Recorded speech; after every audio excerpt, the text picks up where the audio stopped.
Hello, everyone. My name is Karen Mayfield Felton, and you are here with Feet Planted LLC. This is our live. Welcome. Come on in. Listen to the music. I hope it's not too loud, but we pumping. It's 8 o'clock. Got to get live and get some energy going. This beat is curated by my husband, Al Felton, Beat Master. You all know that he does beats, so you can attribute him to the tunes. I'm going to give him all of his props. We are live streaming on Facebook, Instagram, Twitter, YouTube, Twitch, and Instagram. Hey, my Instagram people. So you're going to see me look this way. I'm waving at y'all. How y'all doing? You're going to see me look this way, and you're going to see me look the other way. But we're all here. We are all here for Engineering Girls Day. So come on in. Welcome, welcome, welcome, welcome. We're going to get started in a few minutes. So we're going to listen to some more of this cool music for a couple of seconds while people join us. Hey. All right.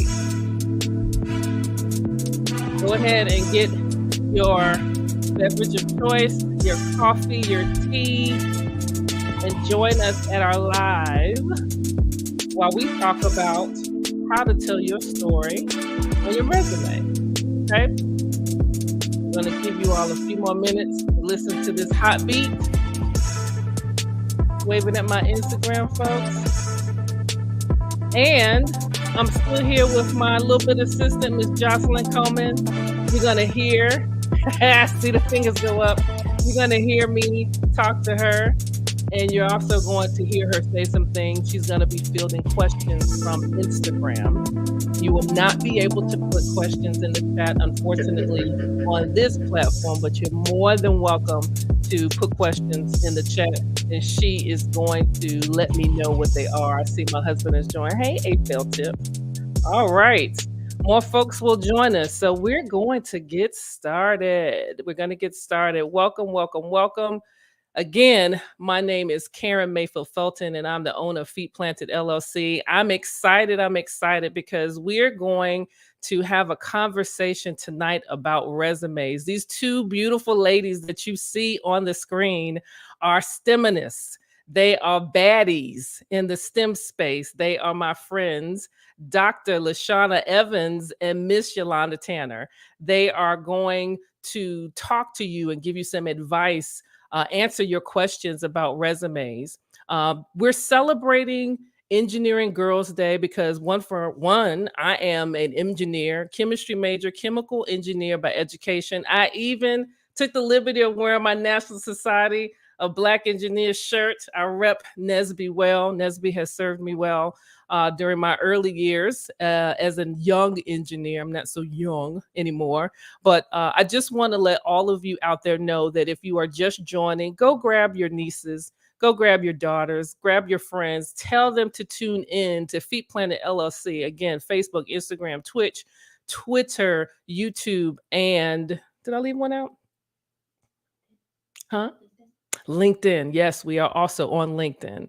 All right. So without further ado, we are going to get started. So I have to introduce these women in front of you. They're amazing. Okay. Don't take my word for it. I am going to read their bios to you, and I'm going to read slowly. You know why? Because not only are they awesome, they have the receipts. So during the course of this live, you're going to hear their expertise, and you're going to hear them talk about resumes and themselves. And you need to understand why they pack some heat. Okay, we're going to start off with Dr. LaShauna Evans. LaShauna Evans, PhD, is a program manager and grant program analyst supporting the U.S. Department of Defense as a contractor in Alexandria, Virginia. She graduated from the Spelman College with a BS in biology and received her PhD in psychology? Physiology. Reading is fundamental, folks. A PhD in physiology from the University of Maryland in Baltimore. In addition, she completed a Science and Technology Policy Fellowship through the American Association for the Advancement of Science at the U.S. Department of State, but from 2016 to 2018, AAAS. There, she worked in the Office of the Science and Technology Advisor to the Secretary of State, where she facilitated bilateral and multilateral science and technology capacity building and STEM education for girls and women, hence why she's here. Dr. Evans represented the U.S. Department of State during the drafting of the White House Office of Science and Technology Federal STEM Education 5-year strategic plan for 2018 to 2023, providing a lot of grants and opportunities for organizations. Dr. Evans' laboratory research focused on understanding the effect of maternal stress, i.e. hypoxia, obesity, diabetes, on fetal programming of adult disease. The rapidly expanding field of fetal programming underscores the importance of the in utero environment. Now, if I mess up a word, just correct me, Dr. Evans. Placental function and fetal development as keys to future health. Dr. Evans has established a record of professional accomplishments, including successful completion of individual and institutional predoctoral and institutional postdoctoral NIH grants. She has published in top-ranked peer-reviewed reproductive, and pediatric journals and presented at national and international conferences. As a contractor, Dr. Evans has supported various roles in the DoD STEM office where we met. She was the lead action officer in the implementation and program management of the National Defense Education Program external grant for FY20, FY21, totaling $82 million in federal funding for 28 awardees focused on STEM education and workforce development for K through 12 or post-secondary students.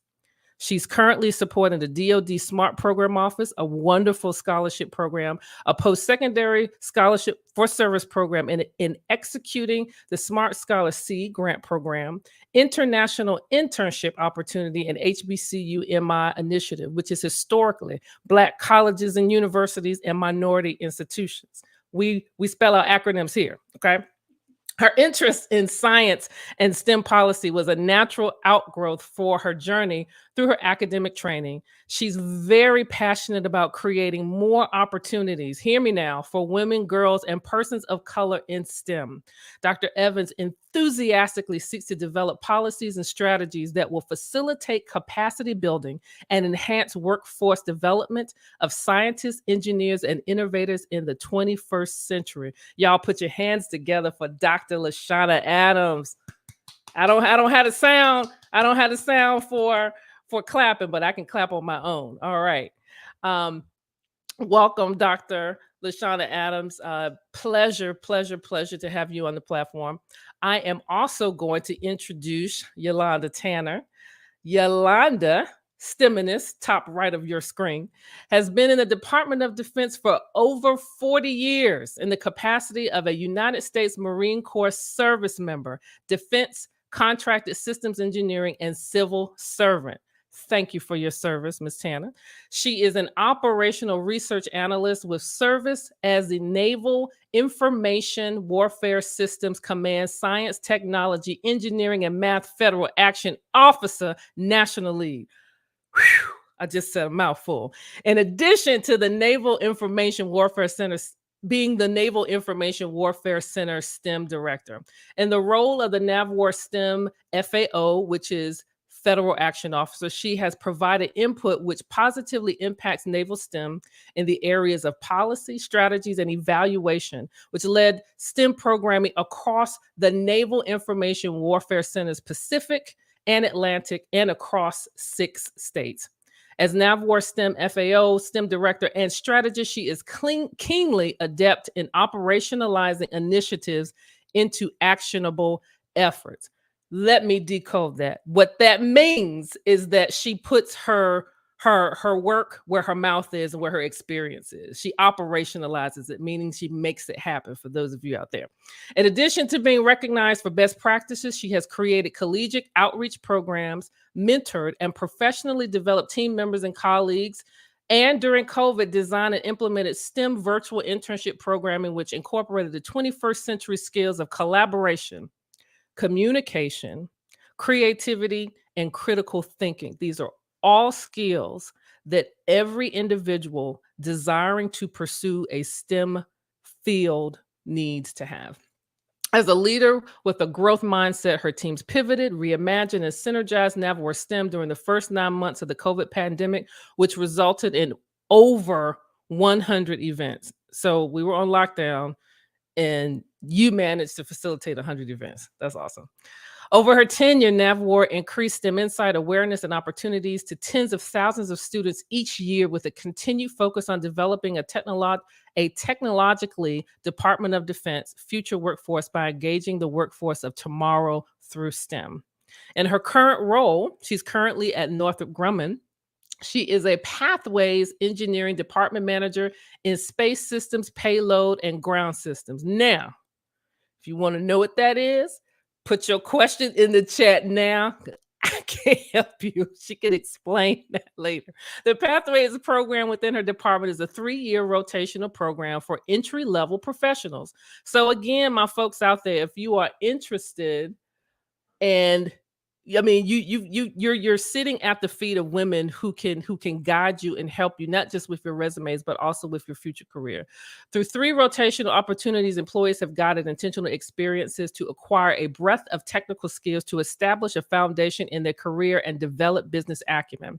And leading this department, she continues to build upon her passion and purpose of contributing to STEM avenues to the workforce and the development of early career STEM professionals.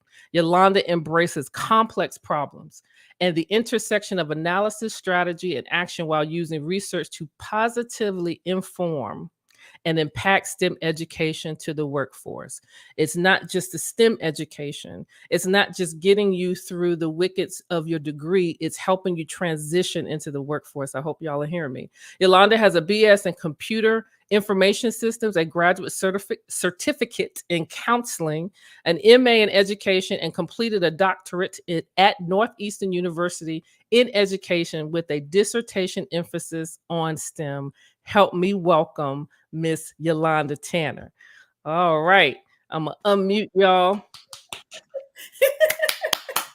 so we can clap. So I said a mouthful. A lot of it you all may not fully understand or fully grasp. That's okay. Google is your friend. This will be replayed. I try to read slow and emphasize some of the key points, but again, we're on this platform and we're here to help you. So I just read you the receipts.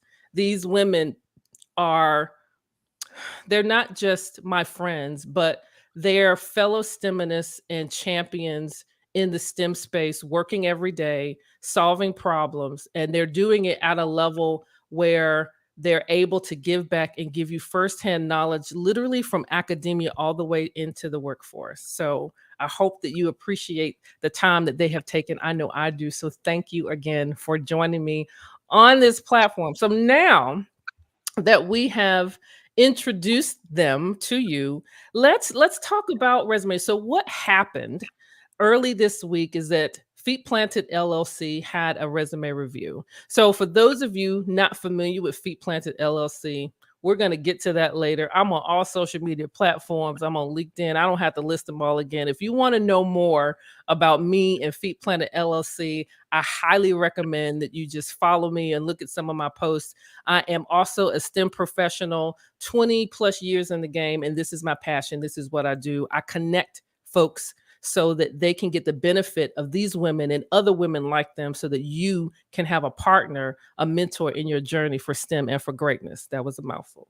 All right. So back to the resume review. We had a resume review, and our reviewers were Dr. Evans and Yolanda Tanner. So we're going to go ahead and kick this off, and I am going to ask them, you all decide who's going to start. Tell the audience either information that was left out of your bio, or just kind of talk about your general thoughts about resumes. And whoever wants to start first, go for it. Who wants to start? I'll let the doctor start first. All right. I would say what's left out of my bio is, while it sounds like a complete story, one, it didn't happen in a day, and two, I didn't know I was going to do any of those things. Mm-hmm. So being someone who is always I'm a yes person. I say yes to everything. I feel like you try it, you figure out if you like it, you don't, move on. But these are opportunities. So I think, to me, that's what's left out of the bio, is that, once you've done this for so long, it feels like a pretty picture. Like, oh, you planned that out. Sure didn't. But I was always available and ready when the opportunity presented itself. I love it. I love it. Also, same thing. I mean, when long time ago, when I, went into the military doing RF systems, radio frequency systems, no one said, hey, you're a STEM professional. Hey, you're a STEM professional. I'm like, I thought it was just I'm doing my job, but I took on jobs that were hard to do and nobody else wanted to do them, and looking for those opportunities. And also, for me, life is completely nonlinear, but it also has these points of intersection. And somebody told me a long time ago, when leadership, as we've grown our careers over decades, when leadership calls you into the room as an expert, they do not want to hear, let me go back and find out. That you really have to be ready for the next moment before you get to it. No, I echo that sentiment. And one of the things that we talked about, so you heard Dr. Evans say that she didn't plan any of this, right? You heard Yolanda, Miss Tanner. What do you want me to call you? Miss Tanner, Yolanda? Which one? It doesn't matter. Miss Tanner, fine. Miss Tanner. We're gonna call you Miss Tanner. All right. You heard her just say that, the expectation is that you just do the work. We had a conversation a while back, for those of you out there, when we were specifically talking about resumes and telling your story. When do they teach this? When is it in the course of our education did somebody sit down with you and say, you have skills, you want someone to hire you, here's how to document those skills. Here's how you put that information on paper. And we've evolved over time. There's misconceptions and opinions. Let me just get that out of the way about how long a resume needs to be, what it needs to have in it. I'm here to let you all know everybody has a thought, but we're going to talk with women who have been working for a long time and they've seen resumes, they've been on their own journeys. And so what they're sharing with us and what they're going to share with us is actually what they've learned and experienced. So I want to just get right into it. And first question, and you all just let me know who wants to answer first. Why is it important to tell your story in your resume? Why is it so? I'll say it's important to tell your story, to succinctly tell your story in a resume, because it might be your only opportunity. There is no guarantee that someone will look at your resume and say, what were you thinking when you wrote this? Or what is it you're trying to convey? In industry, we're looking over hundreds, thousands of resumes in a week, in a month, in a year. And the ones that are ambiguous, we just keep it moving. So it's not only important to tell your story, but it's very important how you convey your story. No, that's good. Dr. Evans, what are your thoughts? Yeah, I definitely echo Yolanda's sentiment. So, we always talk about first impressions. Well, in a resume, that is your first impression. So you have to draw people into you. As Yolanda said, tell them your story. What have you done? Who are you? A resume tells so much about a person. It's more than just where you went to school, what you studied. It tells what kind of worker are you? Are you someone who likes challenges? Are you someone who likes to problem solve? What is your lane about the things that interest you? So it's telling about who you are as a person, and you're trying to execute that on a sheet of paper, a flat sheet of paper, which is very hard to do when you're not there to do it yourself. So you have to do it through pen and paper. And so that's why it's important to tell your story so that employers know who you are before you walk into the room. No, that's really good. So you two have just recently gone through a couple or a few resumes from folks that participated in our resume review. So if you're out there, thank you so much for participating. I'd like for each of you to just share some of the stories that you were able to glean from the resumes you received and expound on, not necessarily grading the homework per se, but just talk about just talk about real talk about what you saw and what you experienced based on the resume review we just went through.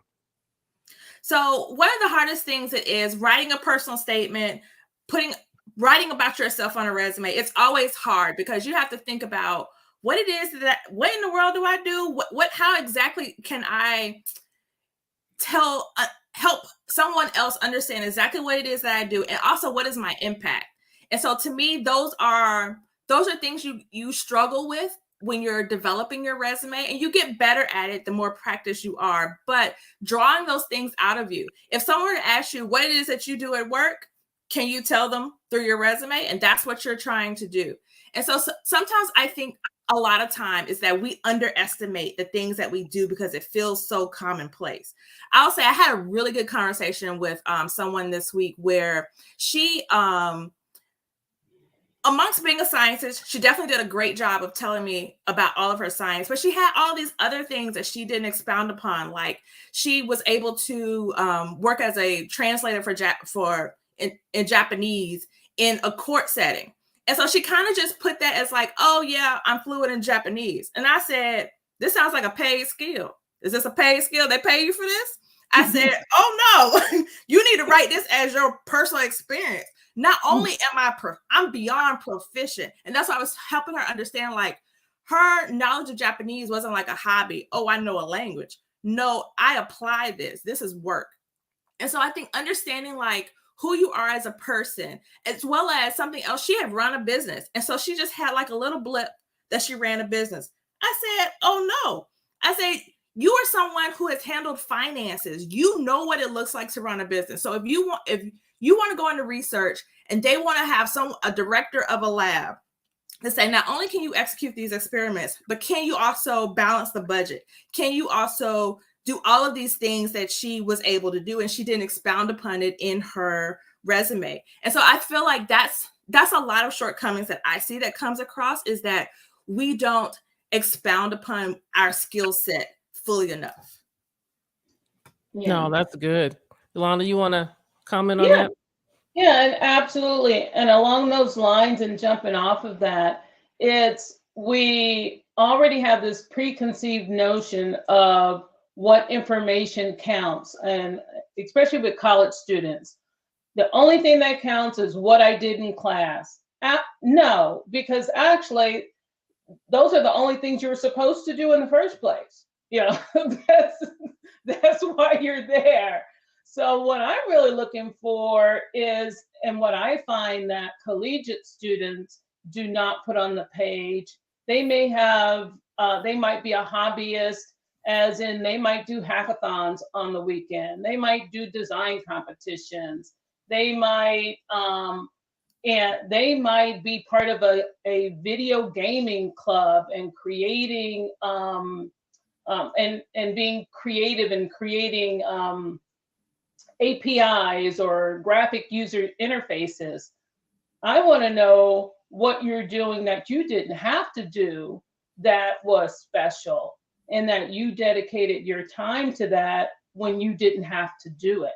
You know, because a lot of skills in STEM are not necessarily in the academic environment. So I think college students sell themselves short because they only think about things that they did during class time. And programming languages. And I'll say I do have one pet peeve. I don't know who started this. Some students rate themselves based, Like they'll put Python programming and they'll rate themselves on this scale. Do not do it. Who knows what your programming skill is in relation to mine or the next person? So whoever started that trend, do not rate yourself, because you already shut down the conversation with the person who might be interested in what you have to offer. But I'm a 10 out of 10. Go ahead. Right, automatically. So I have to ask this question, because I also reviewed a couple of resumes, and in the process, I got asked this question a bit. Should I put my volunteer experience? So you basically, what I heard both of you say is that we can put experience on our resume that does not necessarily pertain to a lab or to science, technology, engineering, and mathematics. Why is it important to highlight some of the work that we've done outside? You touched on a couple of things. Not only, well, let me ask you a two-part. Why is it important, and where should they put it? So I'll say it's important because it's part of who you are as a person, but it's also, it's not just saying volunteered at the Boys and Girls Club, volunteered at the robotics tournament. You're looking at put in the actionable part. Okay, you volunteered at the Boys and Girls Club, responsible for planning, logistics, and coordination of 25 events over the summer for over 300 kids. So you're talking about the applied thing that you did there. And that is something you may not do in another capacity. You're not going to do it in the classroom if you're a student, but it's showing your ability to execute. That's an interesting question about volunteerism, because here's the thing. I don't put anything that I volunteered on my resume, funny enough. But I do see it as, if you don't have enough, if you're early on in your career and you don't have enough work experience, but did you volunteer? Like Yolanda said, did you lead an effort? What did you contribute? Did you do something novel? Did you implement something that now this organization is continuing to do? Those types of things. So I think there is value in it for sure.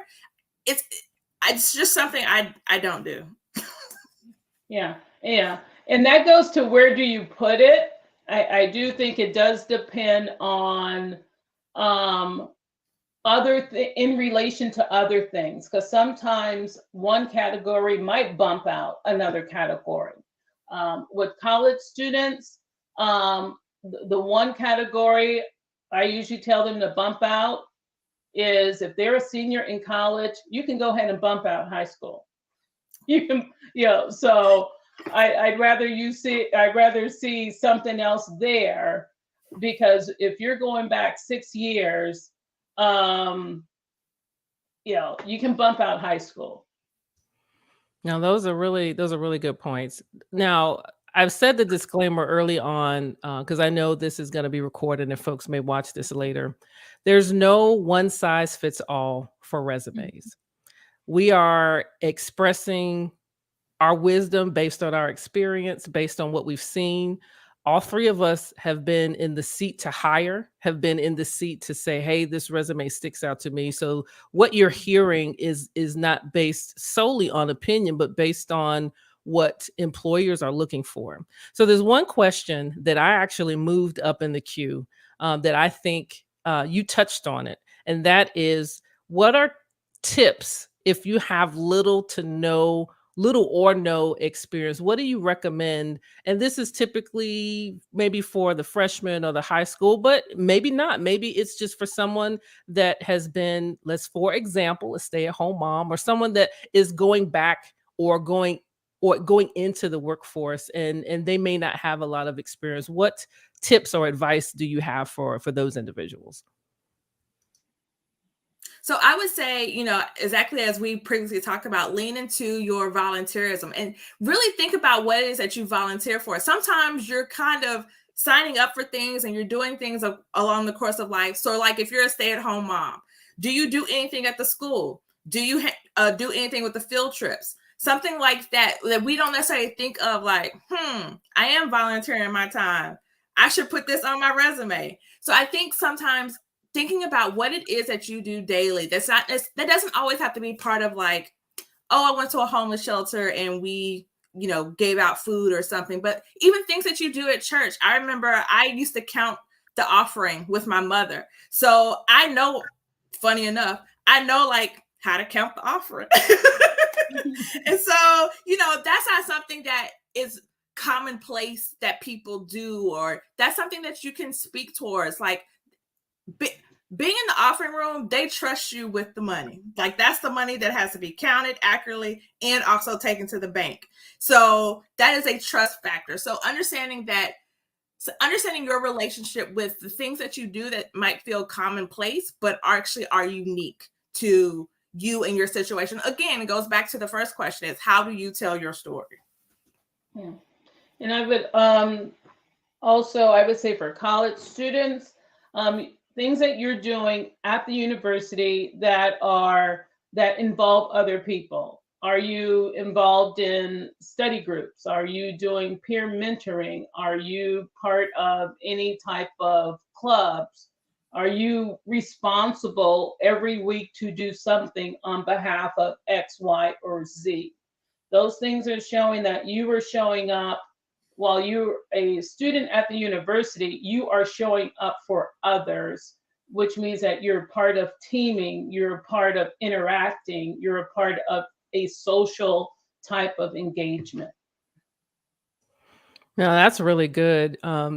We don't think about those types of things. There's a comment in the Instagram space for one of my friends, Kenya Adams at My God is Apparel. She wrote in, study the mission of the company and how you can contribute. One of the things that will help you determine how to capture, how to phrase, how to articulate those volunteer activities is looking beyond what's on the internet, looking at what the company is involved in. You may be leaving out volunteering. I think you used what was the example you used, Miss Tanner, about robotics or participating in activity after school, counting money. Are you trustworthy? That is one of the things that I tell people. Don't knock those skills, because the company, the organization may be looking for someone who has integrity beyond what's on the resume. And those types of activities definitely show that you're trustworthy and that you go beyond, because that money for the church, they don't play with that. You you need to be really trustworthy for them to let you handle that. So I'm going to take a quick gander at Instagram and just see if there are any other questions.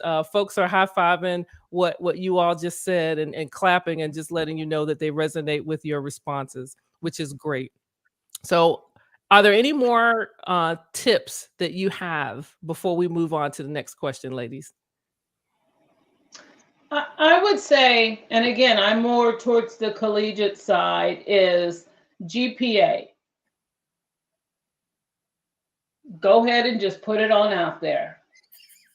Least someone, because I'll say, especially as scientists and engineers, we're always thinking about what's not there, right? So go ahead and put that GPA down on that paper. And so that when someone says it out loud, that is your opportunity to rationalize that GPA, because if not, you're going to let the interviewer make up your story. Your story might be, and this happened to me. I'm interviewing someone and I'm like, hey, will you be able to increase your GPA by 1/10 of a point in the next year? They said, no, ma'am. Ma'am, I work full time on 2 jobs. This is my second major. and I have a family and a husband. I said, say no more. Hired. That is real talk. I hope folks will actually play this back, and if you're listening, understand that there are a lot of misnomers. Like, there are a lot of opinions about GPAs, and I'm Mhm, so glad that you are one of many, I'm sure, that don't just look at the GPA, mhm, because guess what, folks? When you don't put it, the automatic thought is, well, why? And mhm, so leaning forward, putting it, being prepared to acknowledge why it is what it is, mhm. and being able to talk to it, which is apparently what this individual did, is going to benefit you um in the long run, in the long Mhm. run. I saw you Yeah. shaking your head, Dr. Evans. Did you have a thought about resumes that you want to share as in reference to GPAs? So it's interesting that you say this. I didn't know we were going to talk about this. I am someone who never put my GPA on a resume. And here's why. My GPA was not great. I was not in the 3.0 club.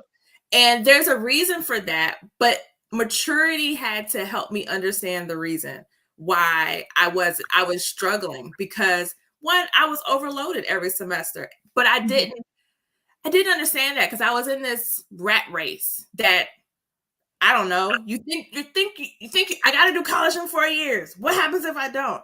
And versus like taking it slower. I could have spread out some of my science classes and wasn't doing so many science classes in a semester. And that's what really hurt my GPA, is having so many hard sciences in one semester. And I didn't figure that out until my last semester of college, where I had one science class.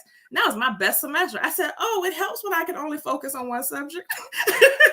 So it's interesting because people over the years have, I would say in grant writing, have looked at my GPA and made that an excuse for why I shouldn't get a grant. And it's Mm, like, and so having to go back and write towards that grant and tell them, well, this is why my GPA is what it is, but here's what it is now for mhm, graduate school. So who cares about my undergraduate GPA? We're mhm, done with that. And so, it's an interesting balance, especially for someone who would, myself, would be self-conscious about how low my GPA was, and knowing that just because my GPA was low, here's the other thing that I had a lot of experience in the laboratory. Every summer as a college student, I was in a lab. Even during the semesters, I was in a lab. So while my GPA was not great, I did show and demonstrate I had a love for science. This is where I want to be. This is what I want to do. And that's not the end all be all to me. But I don't know if I would have been brave enough to have both stand together, like have my GPA, also showing how much I had in the laboratory, and been confident in that. I want you all to pay attention. You heard me read her bio. This Dr. Evans is telling you that, and you've heard what she's accomplished with a GPA that, I'll just say in my own words, you didn't think was competitive. What I will say is that part of what we're doing is helping you understand who you are. So your story is not, and will not, cannot be equated to a number beyond a period. mhm, You are not a number. You are a holistic person. We have challenges, goals. There's seasons where we're excelling and there's seasons where we struggle. What I will say is that with research and understanding who you are and what you bring to the table, you're able to make a decision to put it or not, but you still need to speak to what you can do, what you excel at. For Dr. Evans, she was mhm, in the lab every summer. I can't even say that. I did internships. I wasn't in the lab every summer. And so there's and Miss Tanner alluded to it. Actually, no, she didn't allude to it. She said it. She had someone in front of her explain, actually talk her through, and she was just like, I understand. So I want you all to not be shy and be clear about owning your stuff. So you can't tell that story to the recruiter, to the interviewer, if you haven't owned your stuff, and haven't matured in a way to be able to articulate it. That's part of the story. That's part of the story. Oh, that's so good. Where were you when I had my little 3-1 and all of my friends had 3-5s or 3-6s? I just didn't think I could compete, but I definitely appreciate those responses and resonate with your decision as well. And I think, and that's not to say that the person with a 3-5 or a 3-6 or a 3-7 is in a better position. It's not to say that, because if they're not well-rounded and doing those other things, then it looks okay. You went to class, you protected yourself, but what did you do to contribute? That's good. It's a higher GPA is not a guarantee, because if I don't see anything else on the paper, okay, you survived with a high GPA, great. It doesn't demonstrate that you can work with a team of people. So that's real. I really think to those who they might consider themselves on the bubble, putting it gives you an opportunity to tell your story the way you want to tell it. I like that. I just want to acknowledge Dr. Kelly Mayfield is on here as Southern Northern Belle. She said ownership with an exclamation point. She definitely resonated with your responses. That's my little sister, y'all. So I love this conversation, and I hope that we are hitting home key points that I'm just going to pull out now. GPAs aren't the end all be all. You have to have experiences to back it up and be able to own your story. All right, I love it. We're going to go to, let me see, my little bit assistant is pointing at Instagram. Or if you, so this is Dr. Kelly Mayfield continuing her thought. Or if you lack common sense and only have book sense. You know why I'm laughing, folks? Because that was me. I didn't have any common sense. I was smart. I could retain and I could regurgitate, but I lacked common sense. So that's another show. That's another show for another day. But ladies, if you want to address that as we go further, please let's do. I do want to get to this question. What is most challenging when writing a resume? So these ladies were on the other side of the table. They were reviewing resumes, but we all have resumes. So I would like for you to answer this question on both sides. As a reviewer and from your own perspective, what is most challenging when writing a resume? I think understanding your audience. What I learned is that, and learned in more recent years and earlier years, is that having more than one resume. So I have about 4-ish resumes, where I have an industry resume that's a 2-pager. I have my CV, because from academia, you have your CV. It has all my academic stuff in it, as well as having a resume for USA Jobs, because in that resume, you have to really detail out everything you did in every position, what were your accomplishments, that type of thing. And also I have something that's kind of in between my industry resume and my USA Jobs resume, so that it depends on what field I am applying my resume towards. I think that's something that I've learned in recent years of how to market myself. And what do I call myself? How do I set my resume up for someone who wants to continue to read it? Beyond just my name. And I think that's to me was the challenge, is understanding who my audience is and what I wanted them to know about me and the things that I've done. And so in having all of these resumes, there's some things I expound more upon. If I'm going to apply to academia, I'm going to give them my CV. That's what we're accustomed to seeing. They want to see all the academic accomplishments of myself. That's what I'm going to give them. And they don't care how long it is. They're used to long CVs. Versus industry, they need to, because as Yolanda said, they get so many resumes. They need to see who you are real quick so they can move to the next. But I want people not to just I want them to stop and read it. So I got to give them things that they feel value in reading. And so those are the types of, I think, nuances that we don't talk about out loud, of thinking about your audience. What do you want them to know about you, and how are you going to convey that message? I think writing about yourself is always a challenge because, as I said earlier, the things you do feel commonplace, but they're actually not. So something that I've learned is having your friends who know what you do, who have worked side by side with you, read your resume, because that's how we catch things about each other. Because, I've definitely fussed at a friend, or a friend has fussed at me and said, LaShauna, you do all these things that we talk about day to day, and that's not in your resume. You're like, oh, you're right. I should put that in there, huh? And so I think that's the other thing, is understanding, let other people read it. Your friends and family who are going to give you productive feedback on it. People who know you, people who know what you do day to day, what it is you care about. And so I think those are the challenges, is understanding, one, who is your audience? How do I position yourself in the best spotlight? And how do I appropriately target all the things that I've done and don't sell myself short? Yeah. And I would add on to that, you took my target audience thing already, positioning yourself, so, but I'll just build upon that. I'll say for me, because I've been with Northrop a little bit over a year. So I had to put my resume out there. I did not have an inside hook.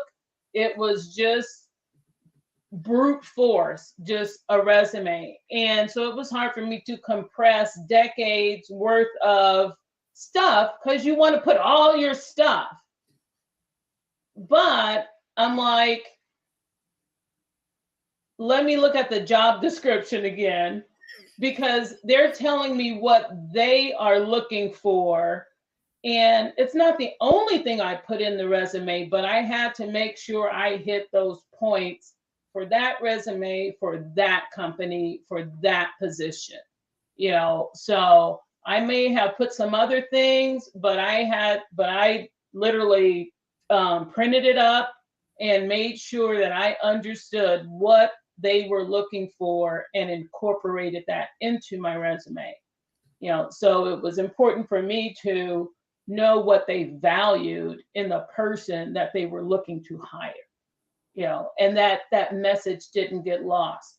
So when I actually submitted that resume, it was only 2 pages. That was it. And I'm like, I want to give them enough for them to call me. I'm trying to get a phone call. If I try to put 10 pages out, unlike the academic environment, which is totally understandable, the attention span is kind of like a 2-page, in relation to industry. And, but I had to put enough teasers for them to think that I not only knew that, but I can help them with other things, and that I provided more value than what they expected. I really, oh, go ahead. I just want to add on to that about writing towards the position description. Don't get so stuck in a box that that's the only thing you write about yourself that's in the position description, but make sure you capture those points and also add some other things that's outside the position description. They can only write about what they know that they built this box for, but tell them, not only do I fit in this box, but I bust out this box because I can do all this other stuff out here too. I'm not just a one-dimensional person. Right. I love it. I bust out the box. That is so true. And I'm just going to say that we have some years behind us in terms of our work life, but you still have some bust out skills, even if you haven't worked for 20 years. Before I forget, I need to comment, and I want you to expound on something that you said. Multiple resumes. So I too have a resume. I am also actually looking for work right now, real time, real talk. And I have at least 5 or 6 resumes. And so I want to touch on 2 points that one point that you both said is documenting your skills having what, in my words, a ground zero resume that is this is all of the good stuff that I've done. This is the extra stuff that I've done. And then looking and finding that opportunity. And when you find it, going through your ground zero and tailoring it. And I want to be clear before you ladies respond to this. We're not talking about making it up. We're talking about expounding and highlighting. So what are your thoughts about, so I just gave my opinion. When you are looking for an opportunity and you have all these skills, what is your individual process for tailoring, if you wouldn't mind sharing that with the audience? I would say I'm looking at that description, but I'm also reading the description and trying to determine what direction they're trying to go in. For instance, if they say report to executive leadership, I'm definitely also going to put in my resume that how I have already, I'm an advisor to senior and executive leadership. You know, I am a subject matter expert, depended on for best practices. So I want them to understand I've already been there. You know, I've already been there doing those things. But again, there's some things I have to I'll leave on the cutting room floor, like we were talking about volunteerism. If part of that role is doesn't have to do with budgeting, then I may leave out cost, schedule, and performance. You know, so I'm really just trying to I'm hitting the description and letting them know that I can execute at a higher level and I can execute all the way down to the workforce, you know, if to the line level, if needed or when needed. Dr. Evans? I'm off topic. No, it's okay. Look, everything Yolanda says is always great. She mentors me. And me too. So I'm thinking, I feel like something that I do currently, you know, the saying is it's always easier to find a job, get a job when you have a job. So something that I do while I am currently employed is I don't stop looking at job descriptions or jobs that's out there that I want to grow towards. So, and that's something that I, again, in recent years have learned and figured out to not turn off those job announcements just because I got a job. It's like, okay, I can go a little slower pace this time. It's not so rapid, but to keep being invested. And if I see a job that has a title that's interesting and I read it, it's like, oh, and I see that there's skills that I don't have, I will learn them on my current job so that when I am ready to apply for a job like this, I can say, yep, I've done this, this, this, and this. And I think that's something that I had to figure out on my own. No one told me that, but understanding that you can use what are your dream jobs that are out there in the field right now? What do those position descriptions look like? And how can I gain those skills so that I then can say, oh, yep, I have these experiences. No, that's really good. I said no first, but I had to. That is so good because we're evolving, we're learning, and we forget that even though we have the position and we're doing all these things, we forget that there's still a mark that we're pressing towards. We're looking for that greater opportunity, those that depth and the breadth that we talk about in the STEM space. I'm going to ask this part C question because you mentioned it. What, when we talk about resumes, so for the audience, hey, Instagram, I'll wave at y'all. I haven't waved at you out a little bit.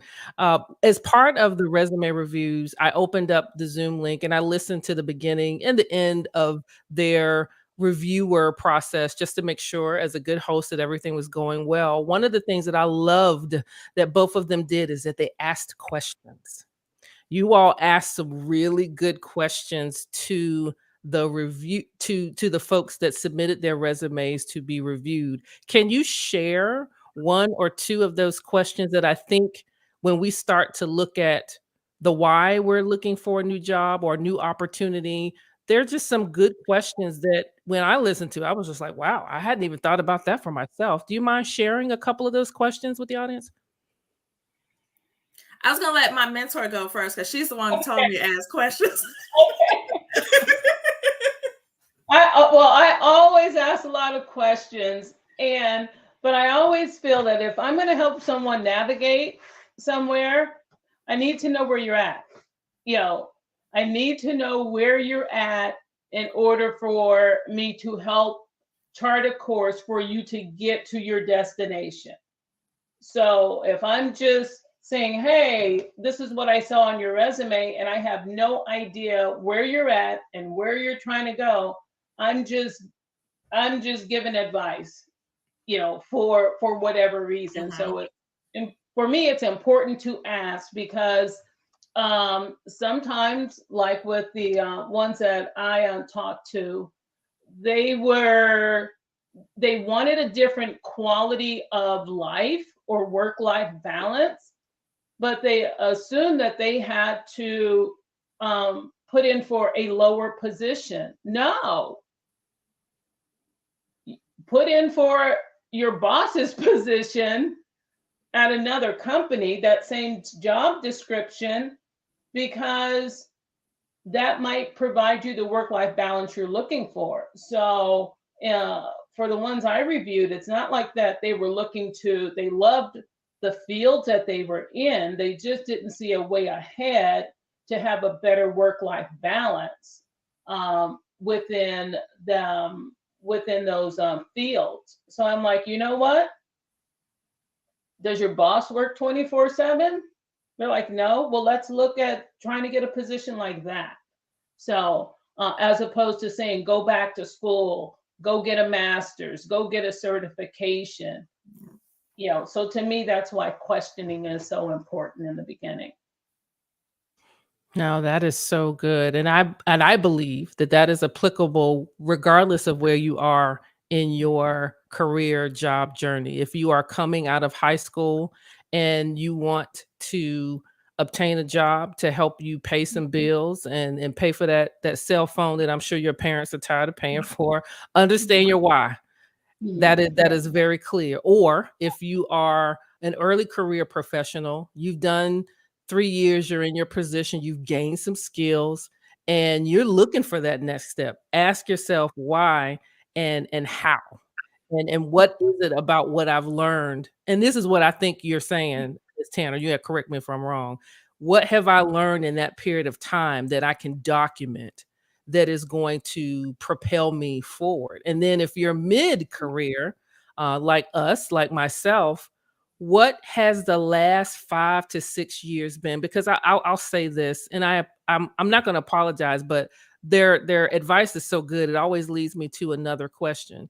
When you've been working for 5 years, and Dr. Evans hit it right on the head, because I'm one of those friends that's just like, okay, you did XYZ. We forget what we do. And so when life happens, it's about getting that next job and moving to the next step. But there's been a progression. And oftentimes we don't document the progression. We let the resume sit dormant because, as you said, we've got a job. So can you talk to the audience, that maybe mid to senior person that has been in a role for 5 or 6 years, and doesn't have to be the same role, but maybe the same type of role, and just say, if you're interested in moving to the next level, what kind of questions should they be asking themselves as they start to document their story? Because it's a story that's evolved. What would you say to that individual? That's a good question. What is it that you're interested in? What have you learned when you came into this job? What did you not know? What do you know now? What have you grown towards in this job? What do you still want to do and be, and what still interests you? So I think those are the kind of probing questions that I ask myself. And when I look at interesting job titles and see what are some of the details and the duties, those are the things I ask myself. Is that what I want to do? Do I really want to fundraise for this company? Not really. That's not my thing. But and also being honest with yourself about the things you want to do and the things you don't want to do. It's a lot of work to look for a job. It's a lot of work for the employer to look for people to fill a position. So no one wants to waste time, but having honest conversations with yourself about what it is you want to do, where you want to grow towards, I think that is how you kind of tackle some of those questions about what's next. And you don't always have to know what's next. Sometimes settle in where you're at. Take some breath and space, get some rest, figure out, before you decide, okay, let me continue to hit the ground running, because that is exhausting.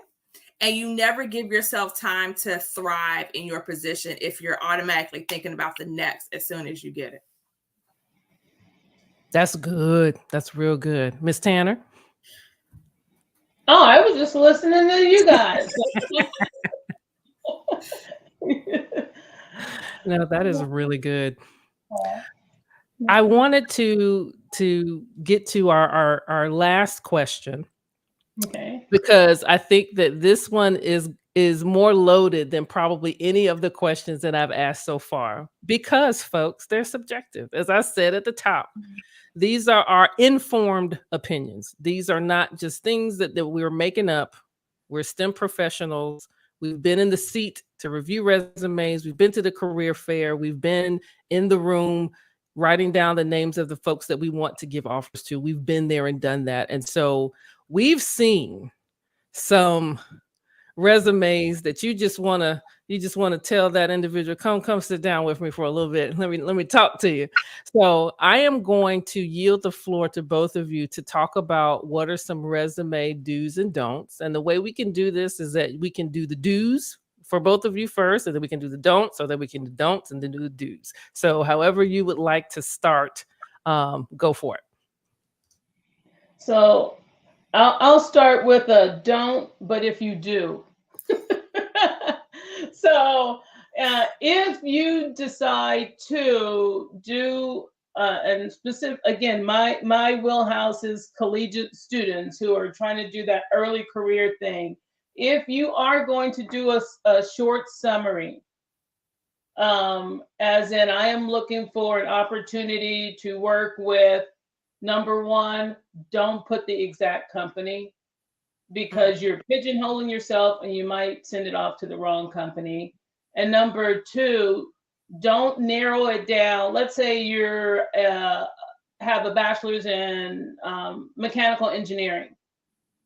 You don't have to dwindle it down all the way to I'm looking for a job in manufacturing or design. No, now you have eliminated a whole bunch of things that you don't even know that is available. The other thing in that summary, some people might put, I'm looking for a team to help me grow, something that I can learn. No, companies are looking for you to make a contribution.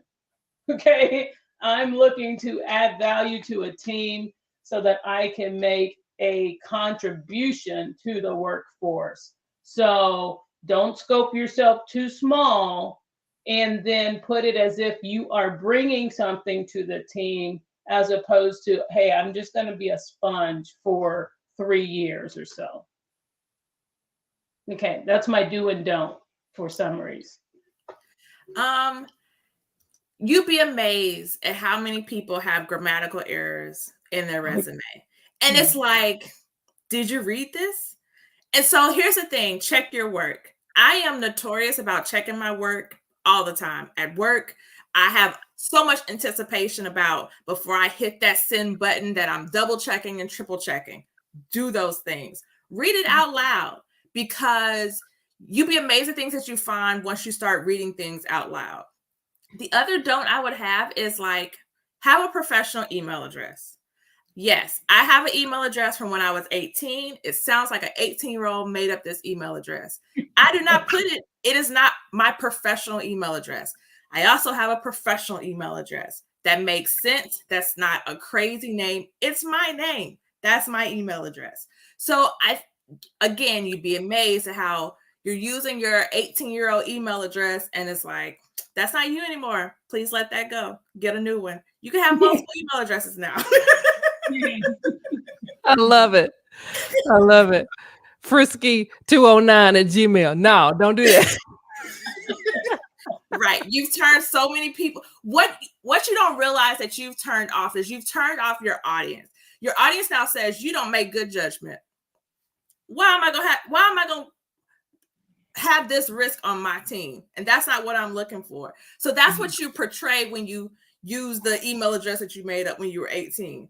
So get a new email address, make it professional, so that that's who you want people to see, that you are to be taken seriously. You're a professional at any stage and level. You're a professional. I would say for a do, I would say, it's all about, resumes are very subjective. I've seen areas where they'll have like a core competencies. I'm not a fan of core competencies because I feel like your resume should demonstrate you have critical thinking skills. It should demonstrate that you are a problem solver. No one's going to put under their core competencies bad time management. You know what I'm saying? Like, so to me, it's like redundant. What comes out in the verbiage should demonstrate all those core competencies. But what I do like and I appreciate is I have a few sentences at the top of my resume. You see my name, you see my email address, and then you have a few sentences about who I am, what I have done. So I can automatically hit you. Bang. This is what I got. These are my top accomplishments. Now I'm going to tell you how I did all of these things and how I got there. So that's how I have cultivated my resume. And funny enough, a friend told me, I actually don't even put my where I went to school on the front page. My resume starts, the first words you read are LaShauna Evans, PhD. That's all you need to know about me. I got a whole doctorate. So now we're going to talk about how I got into that. And on the back page, you can see, oh, she graduated from Spelman. She graduated from University of Maryland, Baltimore. That's the last thing I leave you with is where I graduated from. And so that's how I have, through a lot of editing and thinking and friend input, thought about my resume and how I want my resume to hit. Okay. Instagram, I'm that person that does core competencies, okay? I got 4 lines. You see, as soon as you said it, I started sweating. I've got 4 lines of core competencies. And I can attest, as Dr. Evans was talking about this, excuse me, and she did say that her comment is subjective, but I'm a real example of that. As you were talking, I looked at my resume because it's up here as an employer. So when you list those core competencies, you know what they're going to do. They're going to look for them. So if you have human capital management and you don't have anything on your resume about human capital management, that's a miss. If you have planner, executor, you don't have anything on your resume that says that, it's a miss. And so, not on my resume, but I do appreciate that point of view. They see, I told y'all I'm learning and I'm taking notes as well. That is very good. So and I'm not the end all be. You back up who you are based on your action words and the statements in your resume. Go ahead, say what you're gonna say. I would say, and I'm not the end all be all. I've seen lots of different resumes, lots of different ways. And to me, what's most important is that you show your best self and your best spotlight, truthfully. Absolutely. I'm just putting some of the comments in. Danita Anderson says she'll definitely have to go back and listen to this conversation in full. The reason that I call her out is because she's in the human resources field. And so I know that she and I have talked about some of these same things, and it's real. One of the things that I love about this conversation is that even though it's subjective, we've seen some of everything. I have seen resumes that had grammatical mistakes. Some of them were my own. I cannot tell you the assumptions people make when they see, and I'm not talking about onesie twosies. I'm talking about it's just bad. And I've seen resumes that the individual had really good experiences, and I was just like, so you didn't put the time in. So there, just know, and that's just one example, guys. Just know people make assumptions about the end product and what they see. Um, are there any other do's and don'ts? I'm actually going to go to the comments just to see. Well, Yep. while you're What, going to the go ahead. comments, I'll also say acronyms. Sometimes, and again, sometimes people will think, well, the person who's in this field will know what I mean. Well, the Mm. person who's in that field might not be vetting that resume. So, if the so just spell out the acronym. If it's HR, it's human resources. If it's whatever it is, spell it out. If it's model-based systems engineering, well, if they don't know what MBSE is, then I don't need to work there. Well, you might need to work there. You just need to spell it out, because if it doesn't get through the first wickets, again, they are not going to decode what they think you meant. They're not going to decode it. So spell it out. And also, if you start the same sentence or the same bullet with the same word 3 times, maintain this, maintain that, maintain. That's 1 maintain and 3 bullets. So I was on mute, but I'm gonna have to laugh at that because, folks, the English language is vast. I recommend reading. Reading is fundamental. This is not a diss. I am being 100% serious. If you Google action words, you're gonna get lots of them. Yeah. And when we see these things, I believe it's just a part of you don't know, like no one's actually taught you or showed you. Hence why we're here on live. That is a really good point. And if you're struggling, so let me just ask you all the questions. Before I ask this question, I have to shout out my favorite DJ. DJ Aaron is on Instagram, who recently landed a job at the Pentagon because he had a great resume. I know because I looked at it. Very good. I'm gonna just clap for you. But pivoting back to the question I want to ask you, what are some of the things that you see on a resume that just actually just kind of like blow your mind? What would you what are some things that you would just love to correct when you see them?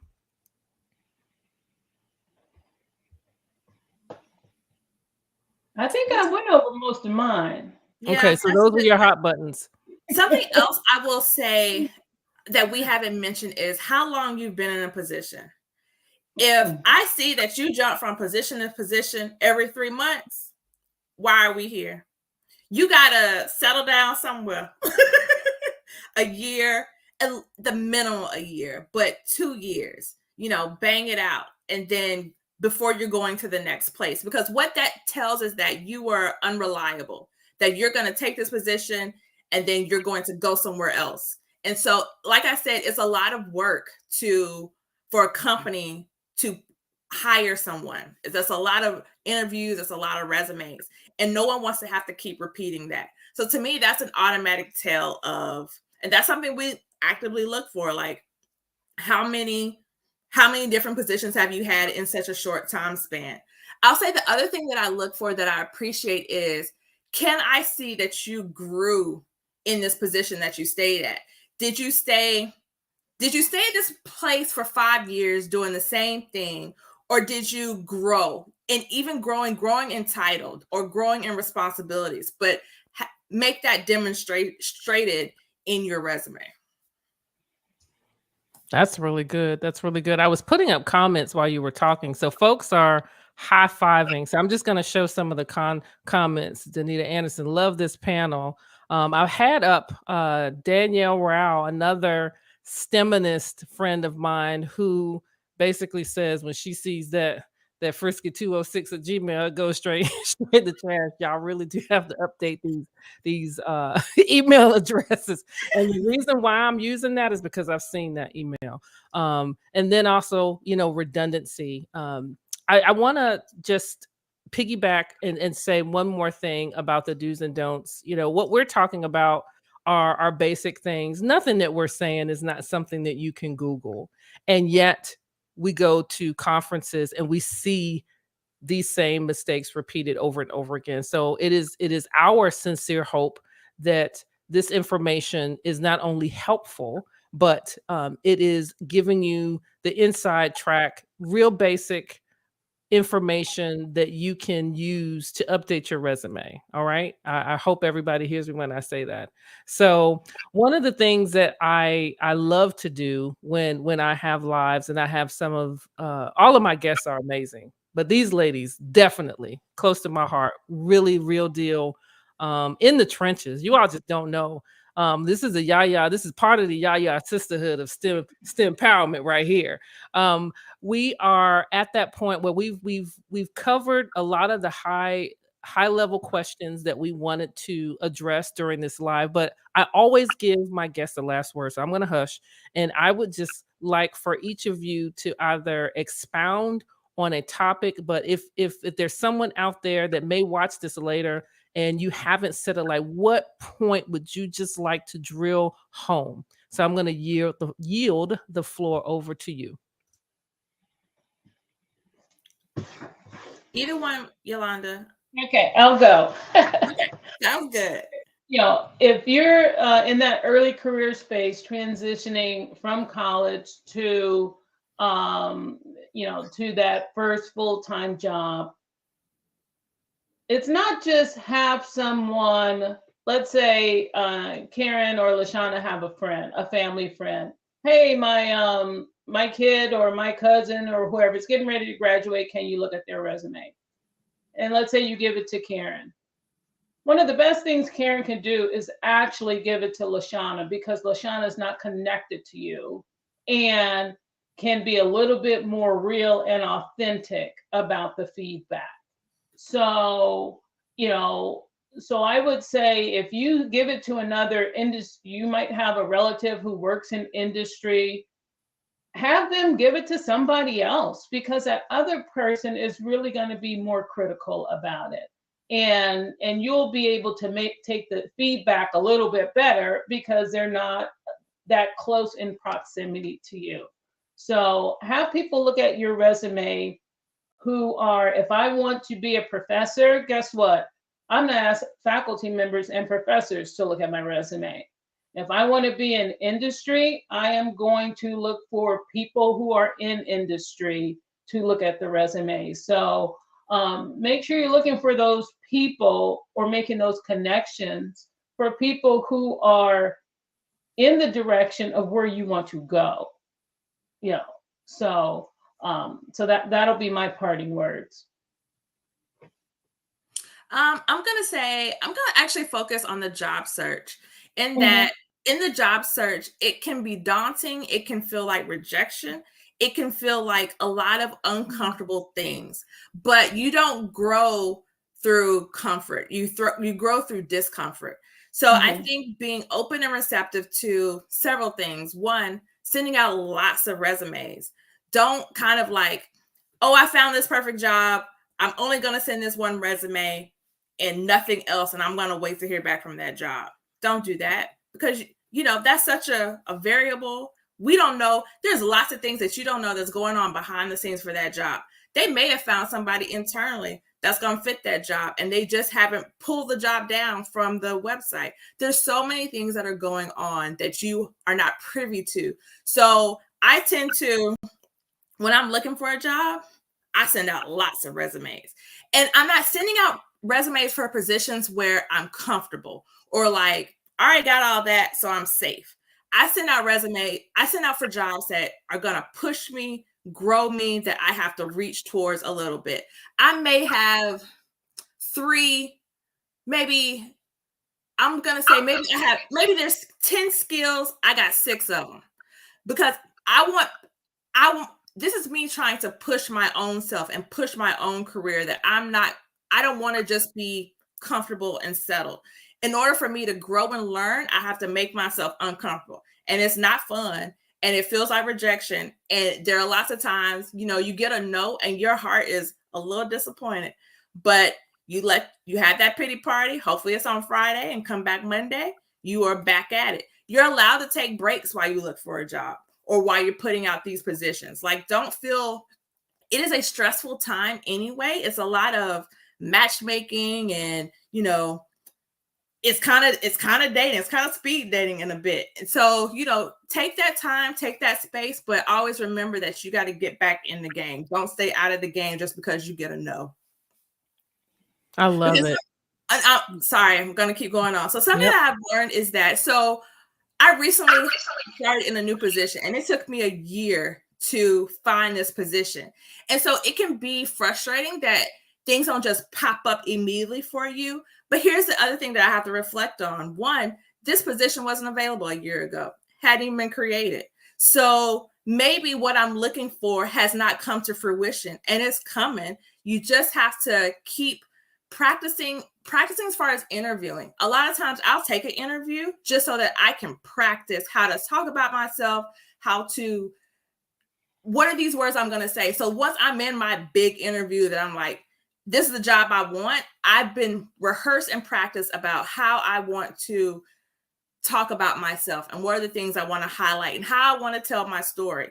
So I think those are a lot of resumes is one point, but then the other part is having the endurance to go for the job that you want. Right. Yeah. And I think it's, one of the things you said, LaShauna, you said 6, I'll say 6 out of 10. And that is a perspective that we should have. And I'll say research indicates, especially for women, we think we have to have 10 out of 10. No, because we all have had a boss. We're like, how in the heck did they get that job? They don't even know what they're doing, because they didn't. They're like, I'm going to grow into it. I'm going to learn as I go. So please do not think you have to have 10 out of 10, because you do not. 6 out of 10 is fine, because again, we've all had that boss is like, really? I gotta take myself off mute because I don't want y'all to hear me laugh. You are preaching right now. I'm gonna give you an amen. We, as women of color, people of color, we do that more so than anybody else. Self-reject. We have to meet every qualification plus some before we'll even think about applying. I'm so glad you said that. That does not have to be the case. And it does not mean that we're being arrogant. It just means that when you tell your story, it is a story of growth. It is a story where you are positioning yourself to have proven skills.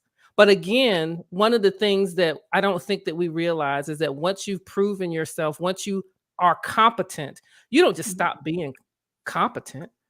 You don't just wake up one day. Exactly. You don't just wake up one day and not be who you were. And so that's the mindset that we want you to have going into telling your story, as well as when you start applying for these jobs. Oh my goodness. Yeah, that spoke to my heart, because I've been in those situations as well. And I've kicked myself in previous years for not applying to opportunities. It's just like, Karen, you could do that. But you self-rejected because you looked at your resume and skills and didn't think you had the goods. And I'm just so thankful that you said that. That's real. I hope you all heard her when she said that.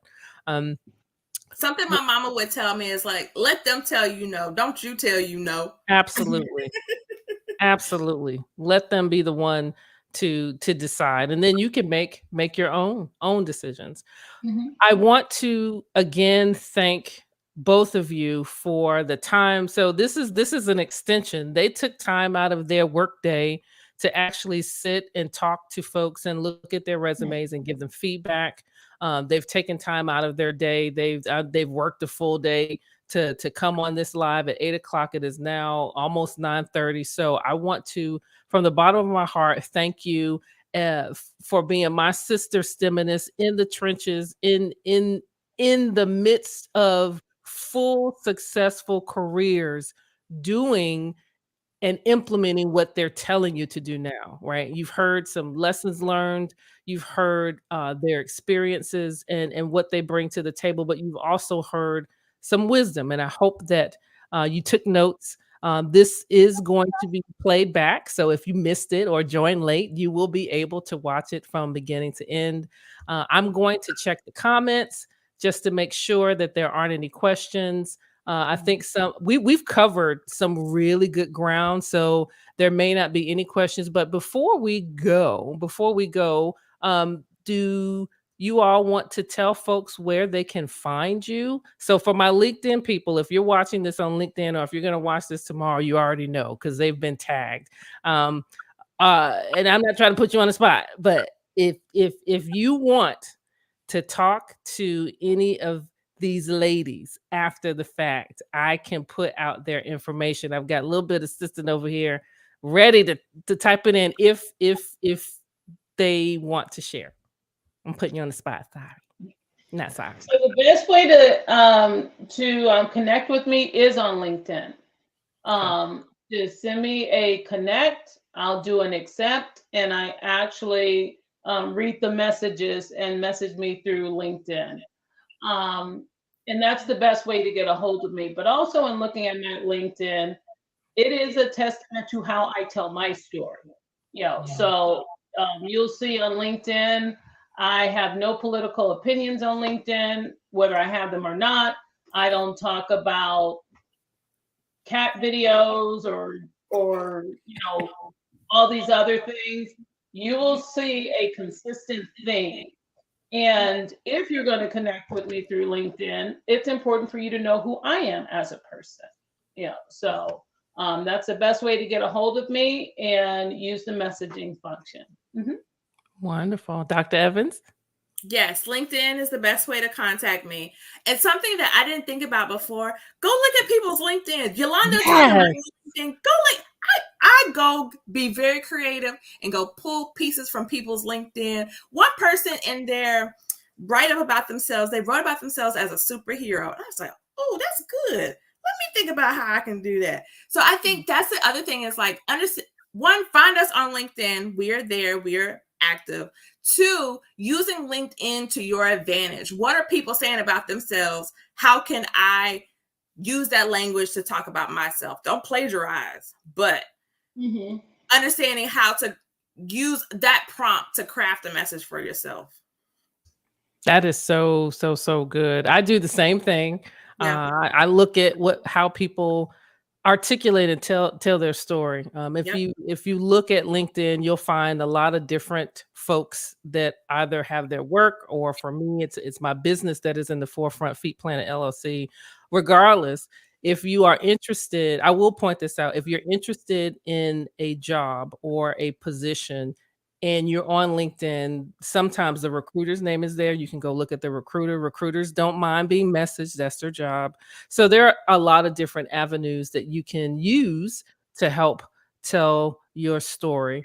And I'm going to post this. Just another point. Sometimes I actually look up the position description that I want to be and go find people who are in that position on LinkedIn. And I want to see, who are they? What is their background? What do they have that I'm looking for, that why they're in that position? And that was born out of frustration. That's called homework for my young people. We know that you all, and I'm not picking on millennials or any age group. We know that this is the information age. The same time that we look at TikTok and we look and posting the cute selfies and the videos, when it comes time to your career and your resume and doing the research, LinkedIn is good. I encourage everyone that as you get to that stage where you're looking for an opportunity, create a LinkedIn profile so that people can get to know you. That is your electronic resume. And to Dr. Evans' point, some people actually put their LinkedIn URL on the resume. So off the top, before you even get to whatever I want to say about myself, I've given you a link to where you can go find me, which is why for another show, for another day, make sure your information is right. That's a whole nother live, making sure that you represent yourself well. And as Miss Tanner has already said, who she is there. I'm not just saying that because she's my friend. If you go on LinkedIn, you will look at her page, look at Dr. Evans' page, you will see who they are. They're very intentional about it. I, again, just want to say thank you so very much. I'm going to put up some information. I'm looking at Instagram. Thank you all, my Instagram family, for hanging out with me. I didn't talk about Feet Planet LLC because at the end of the day, I think you can look that up too. But if you have a question, if you watch this later and you were busy tonight and you want to ask a question, please send that question to Karen.Felton@feetplanted.com, and I will get that information to Dr. Evans and Miss Tanner. Again, this has been a wonderful, wonderful, wonderful conversation. So now I got to cue the music. Can you all hear the music? Here we go. We'll turn it up. Always begin and end any of my lives, all of my lives, with music, because I love music. Thank you so much for joining us. Again, I'm going to continue to bow. I'm going to bow to my sisters, Dr. LaShauna Evans and Miss Yolanda Tanner, powerhouses in the STEM space. Wonderful women, authentic. I can vouch that they give you real and unsolicited feedback, but it's all to progress us and to move us forward. So thank you for tuning in, and get working on that resume. Take some of those tips and get ready for that next opportunity. Thank you all for joining us. Bye, Instagram family. Bye, everybody out there. Until we talk again, let me help you plant your feet. That's what all this is about. You all have a wonderful evening. Bye.